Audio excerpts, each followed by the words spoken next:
Hey, this is Jonathan Mickles with jonathanmickles.com, and I'm here with another good friend of mine, wanted to do an interview with, and you are, Matt Braddock. I'm the senior minister at Christ Congregational Church, among other things. among other things. He does a lot of stuff, so maybe we'll get into some of that at some point in time. But I know Pastor Matt because I visited Christ Congregational Church, I think it was February of last year. I think. Yeah, and I've been visiting for a little while, and I think the first Sunday I actually came, there was a Black Lives Matter meeting, and I looked around to see how many black people were in the audience, and there weren't You that were in. many. Ta-da! So I was a little shocked about that. So can you explain how you guys kind of got there? I mean, I know we're going to talk about a lot of things because you got a book. Sure, sure. And how the church got into the Black Lives Matter movement and anti-racism work as a predominantly white congregation. Um, yeah, I think it's been an interesting journey. So I think so Christ Congregational was founded as a church that was intentionally social justice oriented. So from the beginning, from the founding of the church in the 40s, 1940s, there's been this sense of engagement in community justice issues from a faith perspective, and including uh, work around racism, anti-racism work, addressing structural racism issues. It's always been part of the church's DNA, part of its founding. Um, it has always been a predominantly white congregation.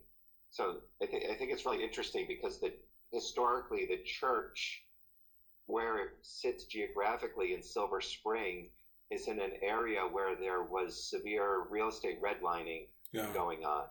So African Americans were excluded from buying real estate in that Indian Spring area of Silver Spring. So uh, those covenants were in place. I don't know if they were followed, but they were in place, as I understand it, into the 1990s. Wow. And members of our church found out about that and actually went door to door and had neighbors sign a petition to get the civic association to overturn that officially. But it means that to this day, it's one of these um, kind of predominantly white sections of Silver Spring, and this is the feeder neighborhood, one of them for our church, and so we tend to be a predominantly white congregation in the midst of ultra diverse, multicultural Silver Spring. Yeah, I think I was reading, or someone, I was in one of your contemporary theology Bible studies, and someone had mentioned, I think, of all the cities that are considered multicultural within the nation, Silver Spring is like number four. And I think it Yeah, even beat out San Francisco. I mean, it's right. very diverse, Silver Spring is. I didn't know it was that diverse. And I think Gaithersburg was on that list as well. Yeah, So, yeah. right, we're in this really eclectic melting pot, mixing pot of all these cultures and ethnicities and races, and then you have this white UCC church, the white liberals there on the corner, who, I think there's a sincere desire Yeah. among the members to want to make a difference and do the right thing when it comes to overturning racism. But it's not always been an easy process for them. Hmm. So we've done a lot of work and a lot of ups and downs addressing issues of structural racism and issues of privilege, white power, white supremacy. Um, Okay. I got to stop you right there because I know for me to hear African American man hearing a white guy talk about that, I'm a white pastor. Granted, why aren't other pastors speaking like this? How did you come to be on the justice work or the justice train here? I'd like to hear about that. yeah. Well, it's been a yeah, it's been a journey for me too. I wasn't always there, because a lot of my formative faith experience when I was younger was through evangelicalism, and that experience of having a personal relationship with Jesus Christ, and confessing that peace was so important. But I saw this disparity in the movement between what it meant to have a personal relationship with Christ and being so almost concerned in an overwhelmed sense with where people were going in the afterlife, that there wasn't a concern for people who are homeless and starving and feeding the hungry and clothing the naked and visiting the prisoner here and now. Right. And a couple of things really started to move me in a different direction. One was engaging around LGBT rights, and having a very good friend who came out as a gay man, who was a fellow evangelical, and kind of having to grapple with this person who's my friend and a roommate, and a guy we shared with, and a person I love, who is having this really personal, transformative experience, coming to grips with his own sexuality, and really challenging me what I was going to do with that, and how I was going to stay in a relationship with him around that. And the other piece was our adoption of our two youngest children, who are from Ethiopia, and living in Connecticut at the time, in predominantly white Southern New England culture, now with this multiracial, transracial family, trying to navigate what this means for us now. Realize that we needed to make some changes for our family. So one was to move to an area that was like Silver Spring, where we wouldn't be as much of a novelty, and we wouldn't have to explain to people who our family was, or explain to our kids all the time why other people are staring at us with that weird look. Who are these people, and why are they all the same color? And as a parent now with children of color, trying to learn what it means to walk in their shoes a little bit now, and understand that they're going to suffer injustices that I've never had to even think about. So that really got me thinking about those issues of privilege and power and white supremacy, and what it means for me not just to be an ally in the struggle for justice around racial issues, but what it means sometimes for me to intentionally relinquish privilege. What do you mean there? Help me understand that. I think sometimes, as a white person with privilege, you can go through this experience never understanding that you have that, right? This is normal for me. I can most likely drive down the street and not get pulled over by a cop for doing nothing, right? Right. That's my everyday experience, and that's not the experience for people of color. But I don't have that awareness if it's never happened to me, right? I don't know what I don't know. So, but now that I know that's not the same experience for everyone, the privilege that I enjoy, now I have a choice to make. I can continue to live my life unaware, or if I see something happening that seems like that cops are taking advantage of someone, or pulling someone over without justification, I can use my privilege to do something about it, to stop, to ask questions, to take videos, to advocate for people. Wow. And so I need to do that for my kids all the time, and realize that I could step that up a little bit too, and do that for others. So when I was looking for a church, I was looking to move out of Connecticut, and looking for a new pulpit to be in, and saw that Christ Congregational Church they had all kind of the progressive liberal check marks, and I had moved out of evangelicalism and was looking for a church that was more socially active. Moved out of evangelicalism. That's another affirming and all this, but they were officially an anti-racism congregation. Yeah. And that really intrigued me, because a lot of churches haven't come out with that intentional, specific statement. Right. And this church did.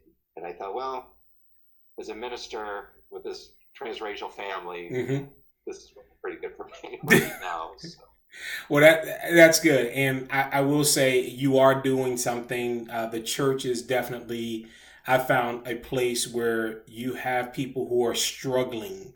I mean, like intensely struggling with trying to figure out how to bridge the gap or understand the experiences, and are definitely at a what can we do? I mean, granted, no organization is going to have 100% or whatever, but I truly, honestly feel that way. So if you're in the Silver Spring area, which is outside of Washington, D.C., please go by Christ Congregational Church and visit Pastor Matt and the congregation there. I truly believe that I told someone, we were joking. I said Christ Congregational Church is the wokest group of white folk that I know. So it's a, I'm telling you. Look this up, cccsilverspring.org. cccsilverspring.org. And I was able to help the congregation in that way, and a little bit in helping to redesign the website a little bit. And you threw in a great bit of work there as well, but I was more than happy to help the organization, because I'm still up and running. Thank you. My pleasure, my pleasure. So the other things that you're doing, and I want to transition now, to your book. You went on to kind of like take a lot of the lessons and a lot of the things that you did, having come to this, having experiences personally with raising your daughters, having experiences professionally in moving to a church and having a new, pulpit. Talk to us about the book. How did the book come about? How did you get here? It's called The Space Between: Spiritual Activism in an Age of Fear. And this is put out by a small publishing house called Energion in Florida, under the imprint of the Academy of Parish Clergy, which is an organization I've been part of for a number of years. You were actually president for a couple of years, right? Yes, correct. I just retired as president this past April. So, yes, they were gracious enough to publish the book for me, and it's not in their usual scope of stuff, but they took a risk on me. There's a couple of things going on here. It is, although the book's written predominantly for clergy, I think anyone could get something out of it. The idea is to explore the intersections, the space between contemplative action and active contemplation. So I find, as a member of the United Church of Christ, like any tradition, we tend to focus on one side of the equation. And for us, it's doing works of justice all the time, trying to transform the world with love, trying to bring in the reign of God through acts of compassionate love and service and justice. But we're not great at stepping it back and always asking ourselves, why are we doing this? Okay. And let's pray about this. Let's invite the Holy Spirit to be part of this conversation and refine our approach. Now, other traditions will default the other way, I find, pray about stuff all the time and never do anything about it. That's right. I'm gonna pray about it. Just leave it there. And so I want to explore the intersection between the two of those. So it's this concept I grabbed onto that's been called spiritual activism. And for me, the idea is that we engage in this rhythm of doing both. We go out and enact our faith and do the works of compassionate justice, and then come back together and discuss and pray and listen and refine our approach and go back out. And so it's like a breath or a heartbeat where we're engaging in both of these activities. So the book explores some themes around how we do that, around different topics. What's probably your favorite chapter in the book? I know that you've had a lot of research and you've actually gone out and actually done some work. So you've worked with some national organizations and some local pastors around some of the issues around race. So it's not that you're a novice to this and just writing a book from an ivory tower, as it were. Right. What's probably some of your favorite parts of the book that came out? Two things come into mind.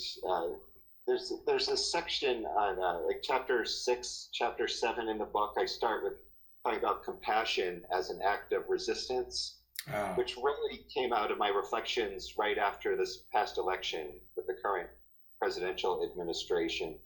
But thinking about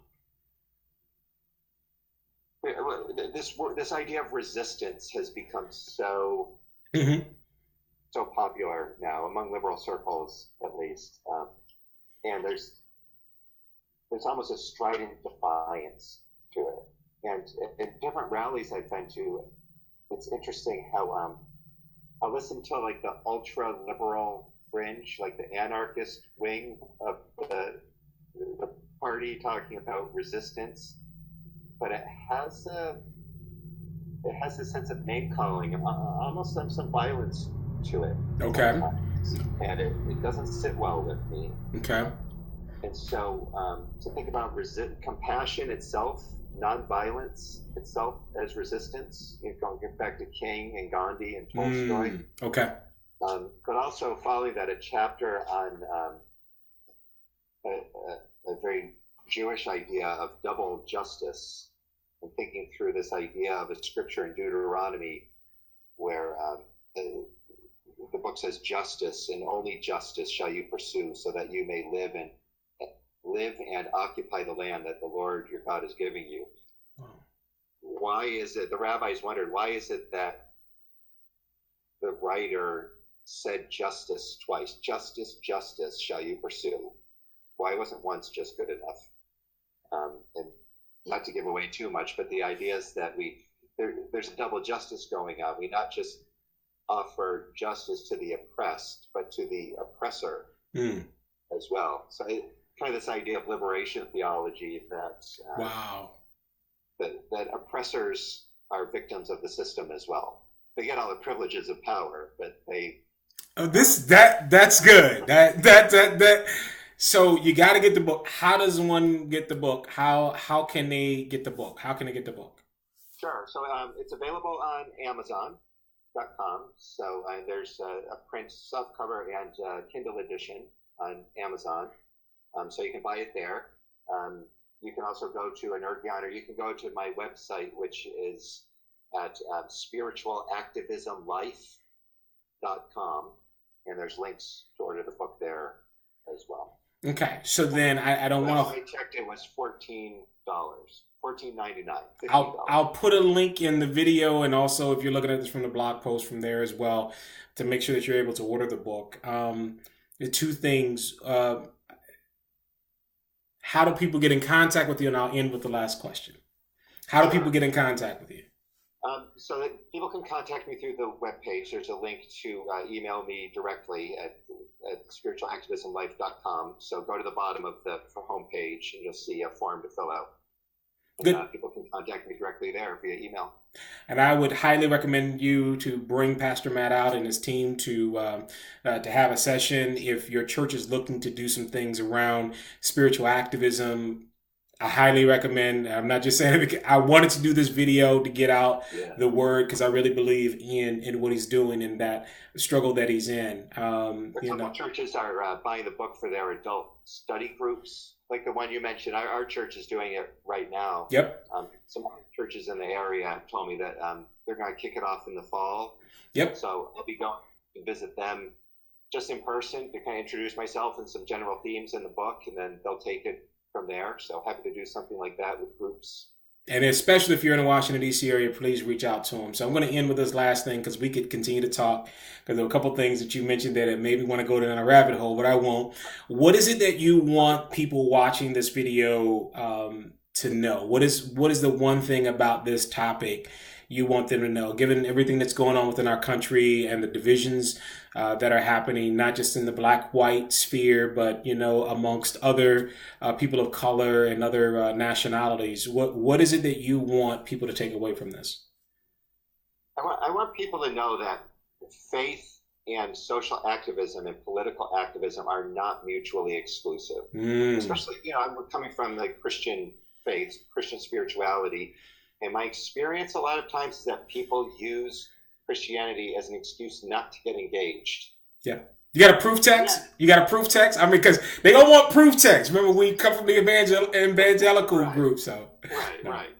But I found that from the pastor side of the equation, it can put us in a really awful situation, because we can have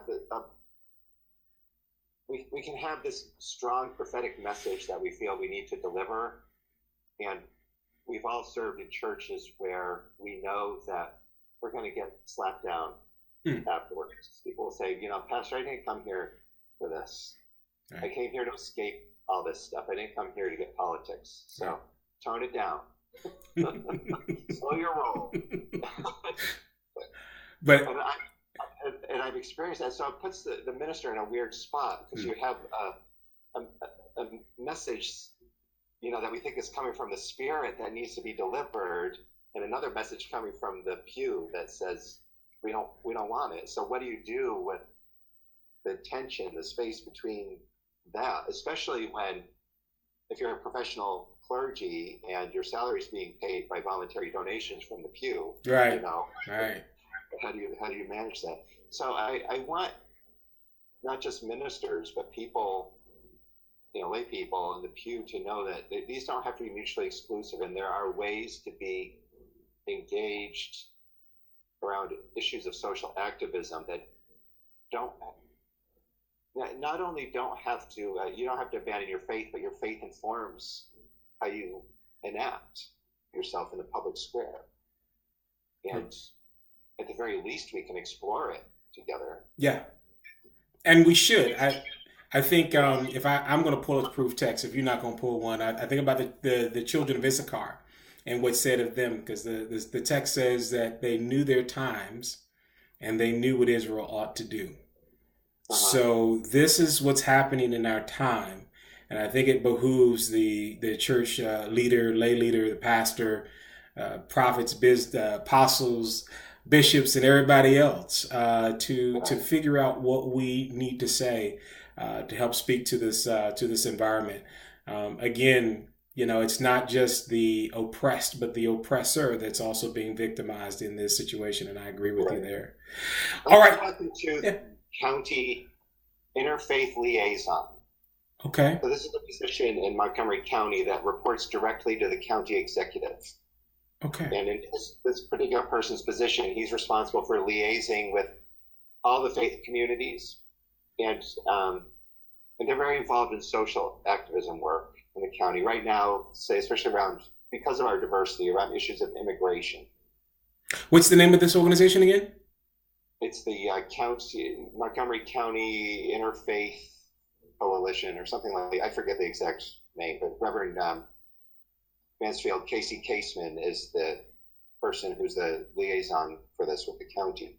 And we were talking about different issues, and he told me how frustrated he was that he cannot get clergy to activate. So they'll have a lot of vigils and rallies if there's an act of violence, or gun violence, immigration roundups, housing issues, things like this. There's a core group, interfaith group, that will activate around this. And then to get to that next level, he cannot get clergy to respond and be part. And so part of my message, what I'm growing into, I think, in my own activism, is that this isn't an add-on to our call as ministers. This is our call. Yes. As ministers, right, to engage this. Yes.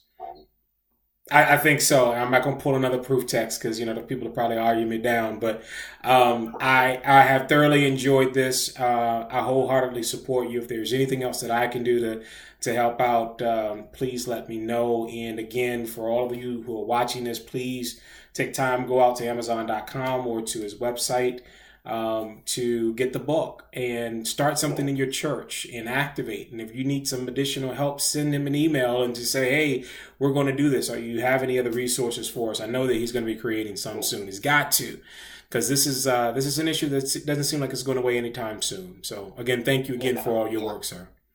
Yeah, thank you. Thanks for some airtime on your website. Appreciate it. Absolutely.